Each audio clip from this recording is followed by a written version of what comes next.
really not right. The way the computer works is it shows me some things that it kind of filters out the reflections in the room. And for now, I'm going to try to ignore the things that I know are anomalies of the room that are reflections, because those things tend to go away when the place is full of people, because people absorb the sound, as opposed to now it's all plastic seats and glass and hard surfaces. But the fact is, again, it's an educated guess till the show starts. I mean, we'll take our best educated guess, make a lot of powerful measuring tools, but it's a very chaotic system, and it's hard to predict exactly what's going to happen, at least in an afternoon. Most of what we're reading is the frequency response of this system in this room, which is actually pretty good today. Lucky us. So, what we have now is we're going to play back the band playing Subdivisions at the last show.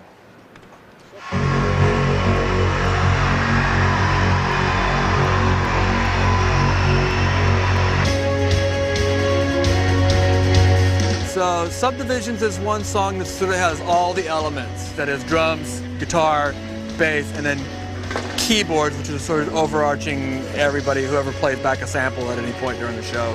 And then I have my dB meter. So we run this up until it's show volume, which is, in this case, for these guys, 102 dB. We'll see what that sounds like.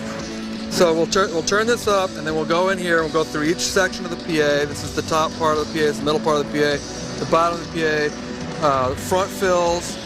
We have all these modules for the side. Each time we open one up, you can see there's a place to do EQ on it here.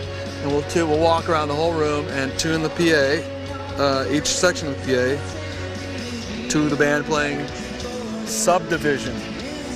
We just take it to the point where instead of, bass and treble, we've got, pretty much every frequency from the lowest you can hear to actually even above what you can hear. So we can control that a lot more fine level and in different parts of the room. But it's still just bass and treble, right?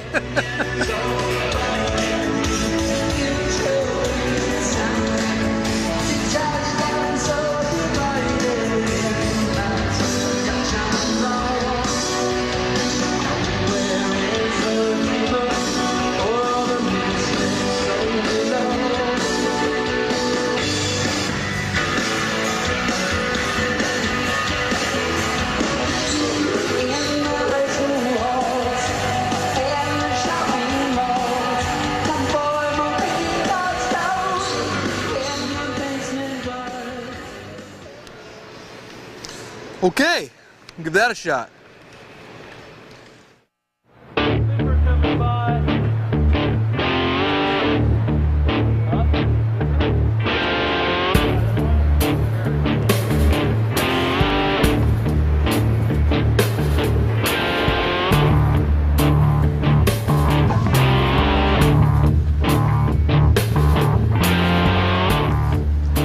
I went to college to learn how to do that,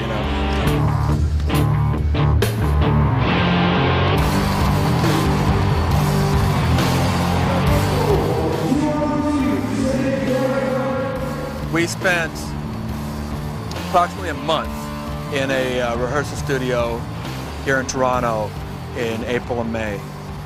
The band, learning the songs. People may not realize the band has to learn the songs. And also, while concurrent with that, Brent and I making the presets for the mix, which is pretty much done in about 3 weeks or so. After that, we bring the band into a small arena, put the PA up, and then there's some further refinement, obviously. That's a little different than listening to it on small speakers in a small room.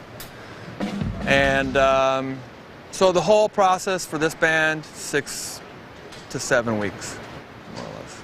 Some bands can knock it out more quickly, but This is complicated. What these guys are doing is complicated. It's a lot of, bass player playing keyboards, and the guitar player is also playing pedals, and Neil's got all kinds of little sample things that he hits and triggers, and it's not quite like 5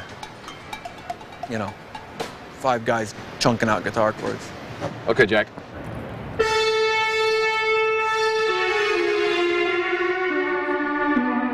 As the monitor guy, usually about 90% of my job is listening to the lead singer's ear monitor mix and making sure above all the vocal can be heard.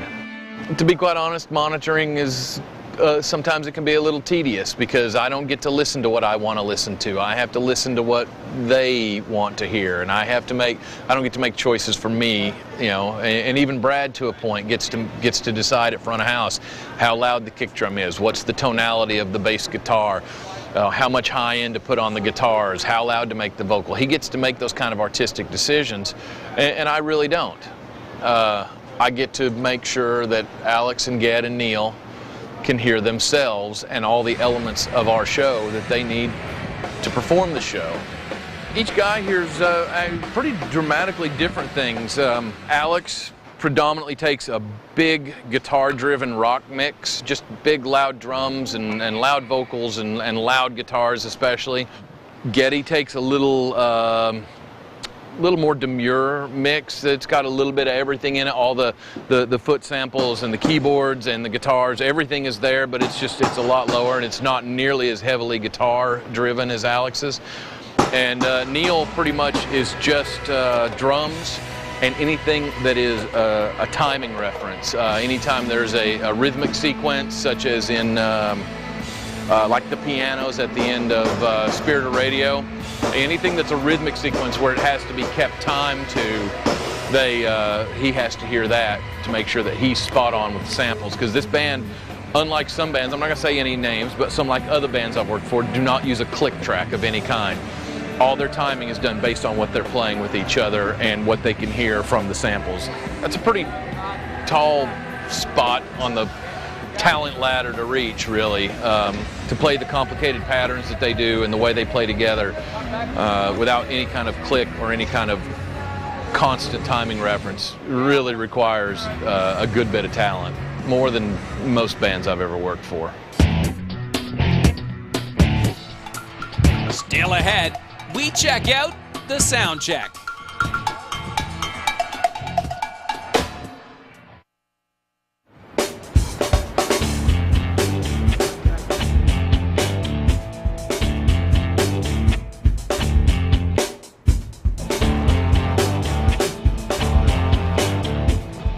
During the course of the day, I do this twice. Each of the guys in the band wears a set of these in their ears, just like I do. And during the 3.5 hours of the show and the half hour of sound check or whatever, they stick them in their ears and they get nasty, because your ears do nasty things sometimes. So anyway, I take these little cleaning cloths and wipe That's technical. Little cleaning cloths, and just clean the ear monitors like this so that they're nice and sterile and clean when they put them in their ears. And, just in case one of them might have, an ear fungus or an ear infection or something, I try to prevent that, because an ear infection means Rockstar not happy, which means Brent not happy, which means nobody happy. So we do what we can to keep things like this clean and sanitary as much as we can and deliver them to our musicians and keep them happy and clean and healthy. During the course of the show, you can see that each song has multiple snapshots. On this console, it's called a snapshot, and that's the beginning of the show. And for instance, at the beginning of Limelight, Alex comes in with the loud guitar, the guitar riff we all know and love, dun dun dun dun dun dun dun, and he goes through that 4 times. Neil needs to hear that for his timing reference, to be able to click in with what they're doing together. But then after that section is over, Neil doesn't really want to hear the rest of the guitar, the rhythm guitar, the whole time. He doesn't want to hear it as loud anyway. So I hit this button, and it goes to the second snapshot I have for Limelight, which then turns the guitar down